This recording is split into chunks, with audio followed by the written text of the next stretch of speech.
الحمد لله رب العالمين والصلاة والسلام على أشرف الأنبياء والمرسلين وبعد. محترم صدر مجلس حفظہ اللہ، علماء کرام، ابنائے قدیم جامعہ سلفیہ بنارس، معزز حاضرین اور خواتین، السلام علیکم ورحمۃ اللہ وبرکاتہ.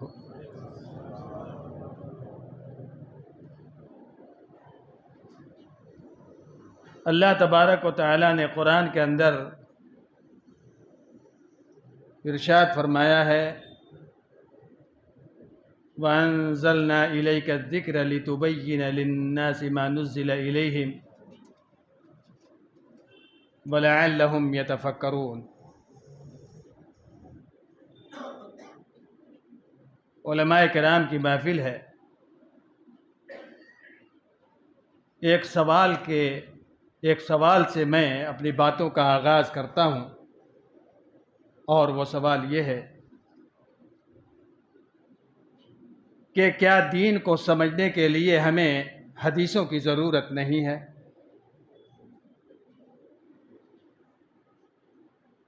اور یہ بات میں اس لیے رکھنا چاہتا ہوں کہ ہے تو یہ بہت پرانا نعرہ کہ دین کو سمجھنے کے لیے قرآن کافی ہے، ہم کو قرآن کے علاوہ کسی اور چیز کی ضرورت نہیں ہے.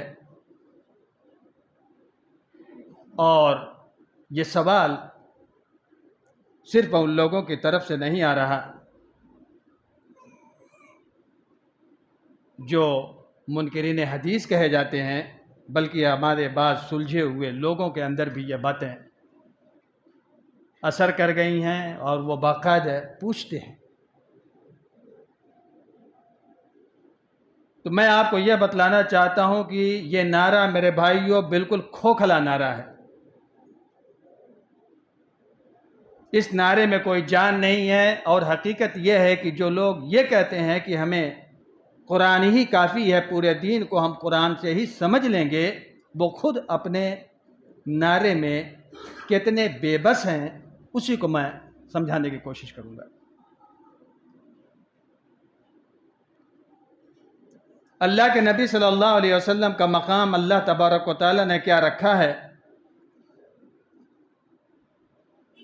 وہ اس آیت سے واضح ہے جو میں نے ابھی آپ کے سامنے پڑھی ہے. فرمایا اللہ تعالیٰ نے کہ وَأَنزَلْنَا إِلَيْكَ الذِّكْرَ لِتُبَيِّنَ لِلنَّاسِ مَا نُزِّلَ إِلَيْهِمْ، کہ اے نبی ہم نے آپ کی طرف ذکر کو اتارا ہے، قرآن کو اتارا ہے، شریعت کو اتارا ہے، لِتُبَيِّنَ لِلنَّاسِ مَا نُزِّلَ إِلَيْهِمْ، تاکہ لوگوں کی طرف جو کچھ بھی اتارا گیا ہے اس کی آپ وضاحت کر دیں. وَلَعَلَّهُمْ يَتَفَكَّرُونَ، امید ہے کہ وہ غور و فکر سے کام لیں گے، اللہ کے پیغام کو سمجھنے کی کوشش کریں گے آپ کی وضاحت کے بعد، رسول کی وضاحت کے بعد. اور ہمارا یہ عقیدہ شروع سے صحابہ کرام سے لے کر کے اب تک ہے، اور انشاءاللہ قیامت تک رہے گا، کہ ہم اللہ کے نبی صلی اللہ علیہ وسلم کی وضاحت کے بغیر پورے قرآن کو، اللہ تعالیٰ کی پوری شریعت کو ہم نہیں سمجھ سکتے. جن لوگوں نے کہا کہ قرآن ہمیں کافی ہے، سوال ان سے یہ ہے کہ خود قرآن اللہ تبارک و تعالیٰ کا کلام ہے، اور آپ کہتے ہیں کہ ہم قرآن ہی کو کافی سمجھیں گے، ہمیں حدیث کی کوئی ضرورت نہیں ہے. تو یہ مجھے بتلائیں کہ آپ کو کس نے بتلایا کہ یہ اللہ تعالیٰ کا کلام ہے؟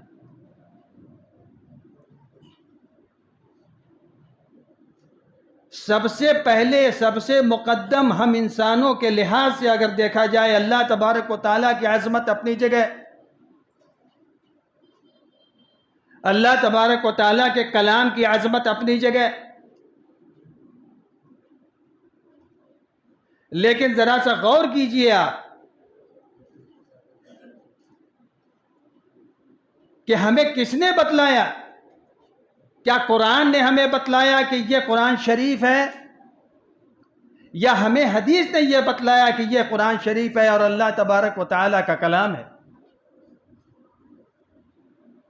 اب اس بات کو سمجھانے کے لیے تھوڑی سی میں تفصیل میں جانا چاہتا ہوں۔ آپ تصور کیجئے اس زمانے کا جب اللہ کے نبی صلی اللہ علیہ وسلم نبی نہیں ہوئے ہیں، انہوں نے اپنی ساری زندگی قوم میں گزار دی، بچپن سے لے کر کے جوانی تک، یہاں تک کہ 40 سال کی عمر کے پہنچ گئے، 40 سال کی عمر کے ہو گئے۔ پوری قوم نے، گھر کے لوگوں نے، قریش کے لوگوں نے، مشرکین کی جماعت نے محمد کو دیکھا، جانچا، پرکھا، پڑتالا، ہر طریقے سے دیکھا۔ ان کے زندگی کا کوئی گوشہ ان کی نظروں سے مخفی نہیں تھا۔ کتنے سچے ہیں وہ، کتنے دیانتدار ہیں وہ، کتنے بے لوث ہیں وہ، اور انسانیت کے کتنے خدمتگار ہیں وہ۔ یہ ساری چیزیں انہوں نے اپنی آنکھوں سے دیکھی، اور ان کے دل میں محمد کی سچائی ایسی بیٹھ گئی کہ محمد کی سچائی پر ان کو کسی قسم کا کوئی شک اور شبہ نہیں رہ گیا۔ اس کے بعد ان کو نبوت ملی، اور جب نبوت ملی تو انہوں نے بتلایا کہ میں اللہ کا نبی ہوں، اور یہ کلام اللہ تبارک و تعالیٰ کا کلام ہے۔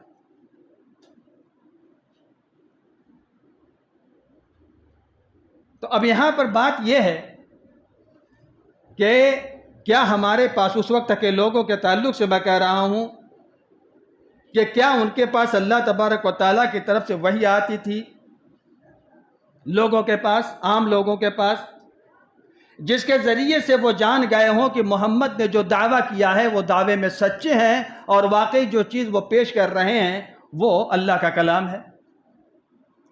ظاہر ہے ان کے ہاں وحی نہیں آتی، وحی ہر ایک کے ہاں نہیں آیا کرتی۔ یا یہ ہے کہ اس وقت کے لوگوں کے پاس جبرائیل علیہ السلام آیا کرتے تھے، اور جبرائیل علیہ السلام نے آ کر کے ان کو خبر دی ہو کہ محمد جو دعویٰ کر رہے ہیں وہ دعویٰ میں سچے ہیں، اور جس چیز کو وہ کلام اللہ کہہ کر کے پیش کر رہے ہیں حقیقت میں اللہ تبارک و تعالیٰ کا وہ کلام ہے، تم لوگ مان لو۔ تو یہ بھی بات نہیں تھی، بلکہ بات صرف اتنی تھی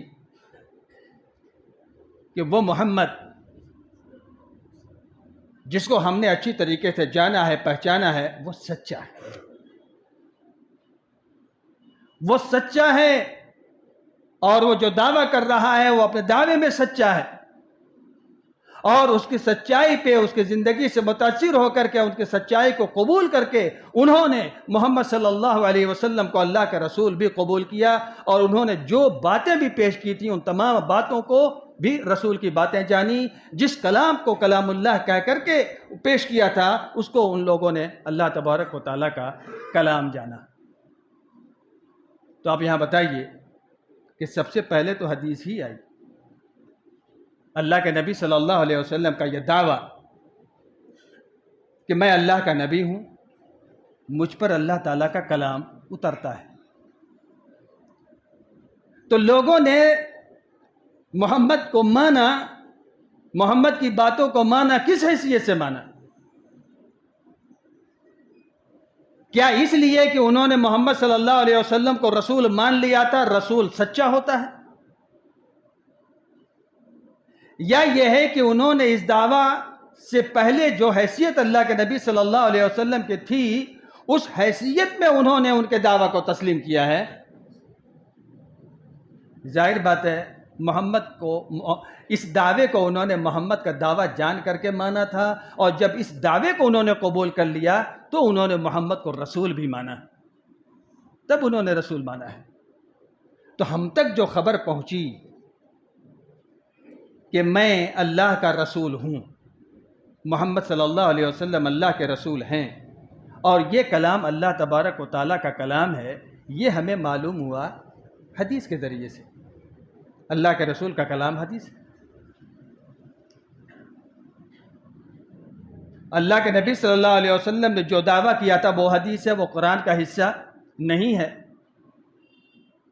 اور اسی بات پر کہنا پڑتا ہے کہ لا الہ الا اللہ محمد الرسول اللہ، یہ شہادتین کا کلمہ، رسول پر ایمان لانا یہی معنی رکھتا ہے کہ رسول جو کہے اس کو مان لو، اس کو مان لو۔ آج تو ہم نے رسول کو حیثیت سے جانا ہے، رسول کی حیثیت سے جانا ہے، لیکن اس وقت کے لوگوں نے محمد کو جانا تھا، بعد میں جانا ہے کہ یہ اللہ کے رسول ہیں، اور صرف اس وجہ سے ان کے دعوے کو تسلیم کیا کہ وہ محمد صلی اللہ علیہ وسلم پر پورا ایمان لے آئے، ان کی باتوں کو انہوں نے سچ جانا اور ان کے دعووں کو انہوں نے تسلیم کیا۔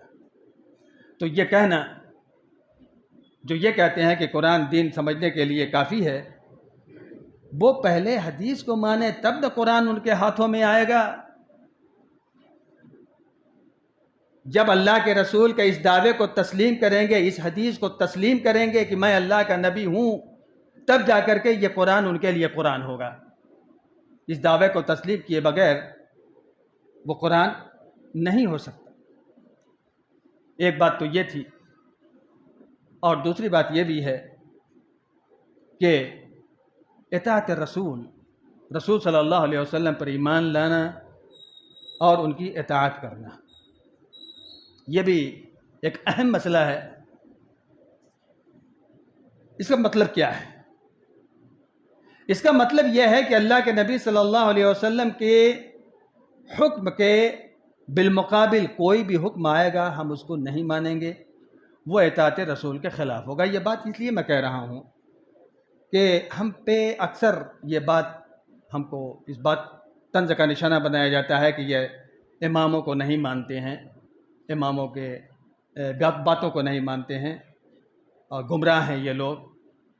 تو بھائی میں کھل کے بتا دینا چاہتا ہوں کہ ہم اللہ کے نبی صلی اللہ علیہ وسلم کی بات اگر موجود ہے کسی مسئلے میں، قرآن موجود ہے، حدیث موجود ہے، تو پھر ہم کسی کی بات کو کوئی اہمیت نہیں دیتے۔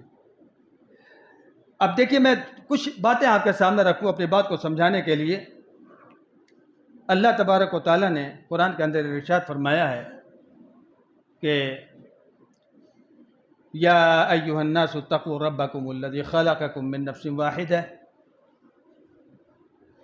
وخلق منها زوجها وبث منهما رجالا كثيرا ونساء واتقوا الله الذي تساءلون به والارحام ان اللہ کان علیکم رقیبا۔ اس آیت کے اندر اللہ تعالیٰ نے یہ بتلایا ہے کہ یہ پوری انسانیت جو دنیا میں پھیلی ہوئی ہے، یہ ایک مرد اور ایک عورت سے پیدا ہوئی ہے۔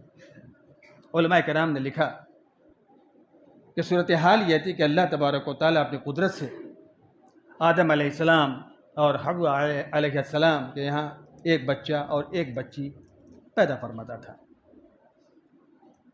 پھر اگلی پیدائش میں بھی یہی صورتحال ہوتی تھی، اور پھر ایک پیدائش کا بچہ اور دوسری پیدائش کی بچی کے ساتھ شادی ہوتی تھی، اور پھر اللہ تعالیٰ نے اس طریقے سے نسل انسانی کو پھیلایا۔ یہ آدم علیہ السلام کی شریعت تھی۔ اچھا، اور آئیے، اگر موسیٰ علیہ السلام کی شریعت میں آئیں آپ تو ایک چیز دیکھیں گے کہ وَعَلَى الَّذِينَ هَادُوا حَرَّمْنَا كُلَّ ذِي ظُفُرٍ، کہ وہ جو یہودی تھے ان کے اوپر ہم نے ہر ناخون والے جانور کو حرام کر دیا،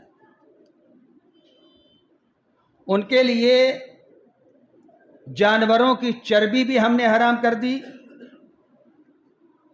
ہاں، وہ چربی جو گوشت میں ایسے لگی ہوئی ہو کہ اس کو وہ الگ نہ کر سکتے ہوں تو وہ کھا سکتے ہیں، ورنہ چربی ان کے لیے حرام۔ یہ موسیٰ علیہ السلام کی شریعت تھی۔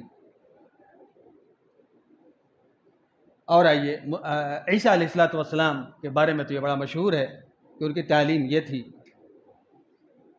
مشہور بات ہے کہ اگر کوئی تم کو تمہارے ایک رخسار پہ مارے تو تم دوسرا رخسار بھی پیش کر دو. یہ عیسیٰ علیہ السلام کی شریعت تھی، مشہور قول شہرت کے مطابق. اس کے بعد ایک چیز اور یاد آئی، مال غنیمت جو جنگ میں مسلمانوں کو جنگ کے نتیجے میں جو مال و دولت ہاتھ آتا ہے اس کو کہا جاتا ہے مال غنیمت. نبی صلی اللہ علیہ وسلم کی شریعت سے پہلے ساری شریعتوں میں مال غنیمت حرام تھا. اب اگر کوئی کہے کہ تم لوگ نہ آدم کو مانتے ہو، تم لوگ نہ عیسیٰ کو مانتے ہو، تم لوگ نہ موسیٰ کو مانتے ہو، تم لوگ کسی بھی نبی کو نہیں مانتے، تو کیا وہ دعوے میں سچا ہے؟ اس کو یہ بات جو کہہ رہا ہے کیا حقیقت کے قریب ہے یہ بات؟ ظاہر بات ہے ہمارے پاس جو جواب ہوگا وہ یہی تو جواب ہوگا کہ ٹھیک ہے ہم آدم علیہ السلام کو مانتے ہیں، اللہ تعالیٰ کے ایک نبی تھے، وہ ان کی اپنی ایک شریعت تھی اور ان کی شریعت میں بھائی اور بہن کی شادی ایک شرط کے ساتھ ہو سکتی تھی. لیکن ہمارا رسول جب ہم کو یہ سناتا ہے کہ حرمت علیکم امہاتکم و بناتکم و اخواتکم و عماتکم و خالاتکم الی آخر الآیہ، کہ اللہ تبارک و تعالیٰ نے تم لوگوں کے اوپر تمہاری ماؤں کو حرام کر دیا ہے، ان سے تم کبھی شادی نہیں کر سکتے، بیٹیوں کو حرام کر دیا ہے، بہنوں کو حرام کر دیا ہے، ایک پوری فہرست پیش کی ہے. تو آدم علیہ السلام کی شریعت اپنی جگہ پر، میرے رسول کی شریعت میں یہ موجود ہے، اب میں آدم کی شریعت کو نہیں مانوں گا. اور یہ آدم کی مخالفت نہیں ہے، اپنے رسول کی اتباع ہے. بات الٹی کہی جاتی ہے، یہ لڑکا بڑا بدتمیز ہے. کیوں بڑا بدتمیز ہے؟ میں نے اس کو کہا تھا یہ ذرا سے بیڑی سلگا تو سلگا کے مجھ کو دیا نہیں اس نے. دوسرا آدمی کہتا ہے کہ آپ کا بیٹا بڑا فرما بردار ہے. کیوں؟ میں نے اس سے ایسے سے کہا، فلاں نے اس سے ایسے سے کہا تھا، تو کہا اس نے کہ میرے باپ نے منع کیا ہے کہ اس کے قریب مت جانا، گناہ ہے، خراب ہے، میں نہیں سلگا کے دے سکتا. بات دیکھیے، بات ایک ہی ہے لیکن کہنے کا انداز دیکھیے. ہم کو یہ نہیں کہا جاتا کہ رسول کی بات کے آگے یہ کسی کی بات نہیں مانتے، بلکہ بات الٹی کہی جاتی ہے کہ اماموں کو نہیں مانتے، یہ فلانوں کو نہیں مانتے اور یہ ڈھکانوں کو نہیں مانتے. اور ہمارا کھلا ہوا یہی دعویٰ ہے کہ اگر اللہ کا کلام اور اللہ کے رسول صلی اللہ علیہ وسلم کی حدیث کسی مسئلے میں ہمارے سامنے موجود ہے تو ہمارے سامنے نہ کسی نبی کی بات ماننے کے لیے گنجائش ہے اور نہ بعد میں آنے والے کسی امام کی بات ماننے کی گنجائش ہے. اب کوئی کہے کہ تم عیسیٰ علیہ السلام کی شریعت نہیں مانتے، کیوں نہیں مانتے بھائی؟ کسی نے کوئی تمہارے ساتھ ظلم کیا، کسی نے تم کو مارا تو تم اپنے آپ کو اور پیش کر دو کہ لو بھائی اور مار لو. تو ہم تو اس سے کہیں گے بھائی ہمارے رسول نے تو کچھ اور سکھایا ہے. ہمارے رسول نے تو یہ سکھایا ہے کہ ایک صحابی نے پوچھا تھا اللہ کے نبی صلی اللہ علیہ وسلم سے، ایک صحابی نے پوچھا تھا کہ اللہ کے نبی آپ کا کیا خیال ہے، آپ مجھے بتلائیے کہ اگر کوئی شخص آتا ہے میرا مال چھیننے کے لیے تو میں کیا کروں؟ اللہ کے نبی صلی اللہ علیہ وسلم نے کہا کہ اپنا مال اس کو مت دو. کیوں دو گے اس کا اپنا مال؟ کہا کہ اللہ کے نبی وہ مجھ سے لڑائی کرتا ہے، میرا مال چھیننے کے لیے وہ مجھ سے لڑائی کرتا ہے. اللہ کے نبی صلی اللہ علیہ وسلم نے کہا کہ تم بھی اس سے لڑائی کرو. کہا کہ اللہ کے نبی اگر وہ مجھے قتل کر دے، قتل کر کے میرا مال چھین لے، تو کہا کہ تم شہید ہو. اور کہا کہ اگر میں قتل کر دوں اس کو، تو اللہ کے نبی صلی اللہ علیہ وسلم نے کہا کہ ہوا فی النار. یہ سکھایا ہے ہمیں اللہ کے نبی نے. اللہ کے نبی نے کہا کہ وہ جہنم میں جائے گا. یہ نہیں کہا کہ مال چھیننے کے لیے آیا ہے تم گھر بھی دے دو. تو ظاہر بات ہے ہم کو عیسیٰ علیہ السلام کی شریعت پہ کوئی مجبور تو نہیں کر سکتا جب ہمارے رسول کی شریعت موجود ہے، حکم موجود ہے. غنیمت کے سلسلے میں بھی دیکھ لیجئے، فَكُلُوا مِمَّا غَنِمْتُمْ حَلَالًا طَيِّبًا رہی ہوگی حرام پہلے کی شریعتوں میں، لیکن ہماری شریعت نے مال غنیمت کو ہمارے لیے حلال کیا ہے، ہم کھائیں گے. اطاعت رسول کا مطلب یہ ہوتا ہے اور یہی ہے. سب نبیوں پر ہمارا ایمان ہے اور یہ تو ایمان کا ایک جز ہے. اگر ایک نبی کا بھی انکار آپ نے کیا تو آپ نے ایمان کا حق ادا نہیں کیا ہے. لیکن جہاں تک شریعتوں کا تعلق ہے، جہاں تک ان کی تعلیمات کا تعلق ہے، ہم ایسی جگہوں پر اپنے رسول کی اطاعت کے پابند ہیں، اور اطاعت رسول کا مطلب یہی ہے۔ اور یہاں پر آ کر کے اگر ہمارا اپنا نقصان بھی ہو رہا ہو، ہماری انا بھی مجروح ہو رہی ہو، تو ہم اپنی انا کو بھی ابھرنے نہیں دیں گے، اپنے نقصان کو بھی برداشت کر لیں گے، لیکن نبی سے ہماری وفاداری پر حرف نہیں آنا چاہیے۔ یہ ہونا چاہیے، یہ مطلوب ہے۔ ابو جندل رضی اللہ تعالیٰ عنہ کا قصہ شاید آپ لوگوں نے سنا ہو۔ ہجرت کر کے لوگ مدینہ آ چکے تھے، اللہ کے نبی صلی اللہ علیہ وسلم بھی مدینہ آ چکے تھے، اور ابو جندل کے باپ سہیل نے ان کو قید کر کے رکھا تھا، بیٹے کو قید کر کے رکھا تھا، بیڑیاں پہنا کر کے رکھی تھیں۔ اور ادھر ایسا اتفاق ہوا کہ اللہ تبارک و تعالیٰ نے اس بات کا موقع دیا کہ اللہ کے نبی صلی اللہ علیہ وسلم صحابہ کرام کی ایک جماعت کو لے کر کے عمرے کے لیے نکلے۔ مکہ والوں کو خبر لگی کہ محمد اپنے ساتھیوں کے ساتھ عمرے کے لیے آ رہے ہیں، تو مکہ کے باہر نکل کر کے حدیبیہ کے میدان میں ان لوگوں نے اللہ کے نبی صلی اللہ علیہ وسلم کے قافلے کو روک دیا، کہا کہ ہم مکہ نہیں جانے دیں گے۔ باتیں چلتی رہیں۔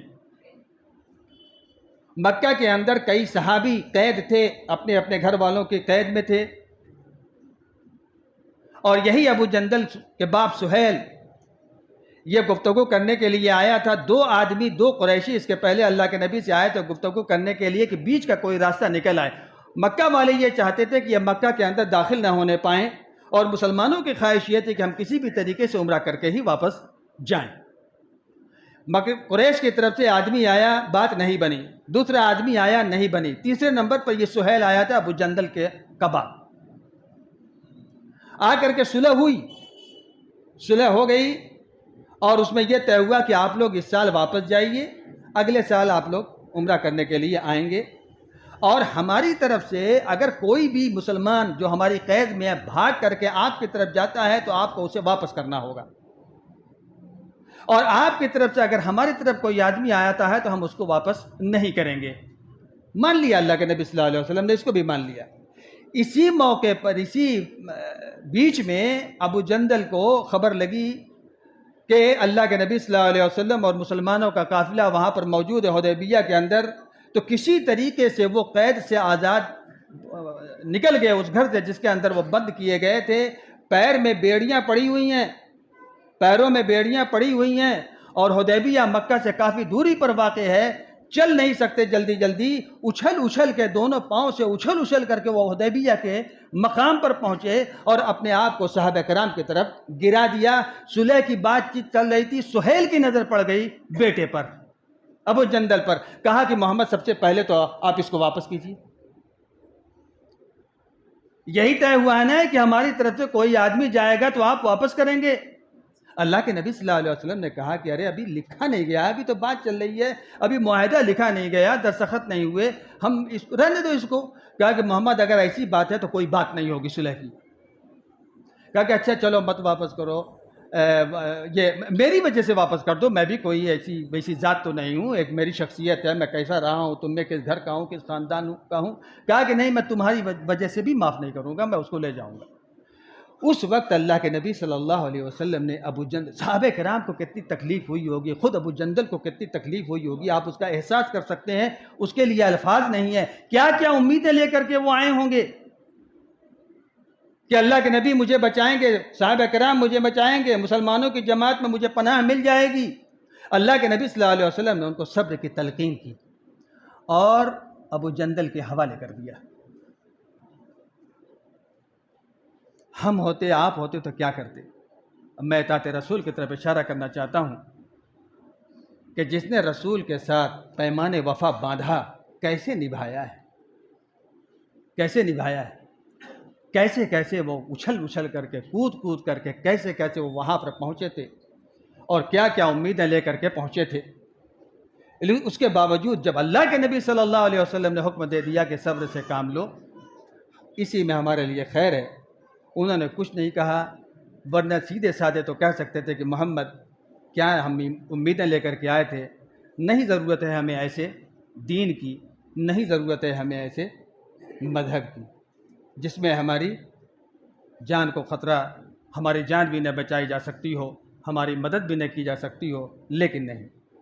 لیکن نہیں، اطاعت رسول اور ایمان رسول کے اوپر کیسا ہونا چاہیے، اس چیز کو صحابہ کرام کے اندر ایسے ایسے نمونے ملتے ہیں کہ واقعی آج سوچو تو سمجھ میں نہیں آتا کہ وہ کون سی جماعت تھی، وہ کیسا دل دیا تھا ان لوگوں کا اللہ تبارک و تعالیٰ نے، اور انہوں نے کیسی کیسی بنیادیں رکھ دی ہیں، کیسے کیسے عبرت آموز سبق رکھ دیے ہیں ہمارے لیے کہ ہم اگر ان کو غور سے پڑھیں اور ان پر عمل کرنے کی کوشش کریں تو ہم کہاں سے کہاں تک پہنچ سکتے ہیں۔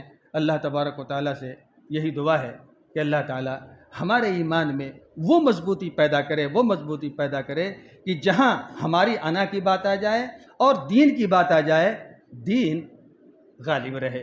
اقول قولی ھذا واستغفر اللہ لی ولکم ولسائر المسلمین من کل ذنب فاستغفروہ انہ هو الغفور الرحیم۔ والسلام علیکم ورحمۃ اللہ وبرکاتہ۔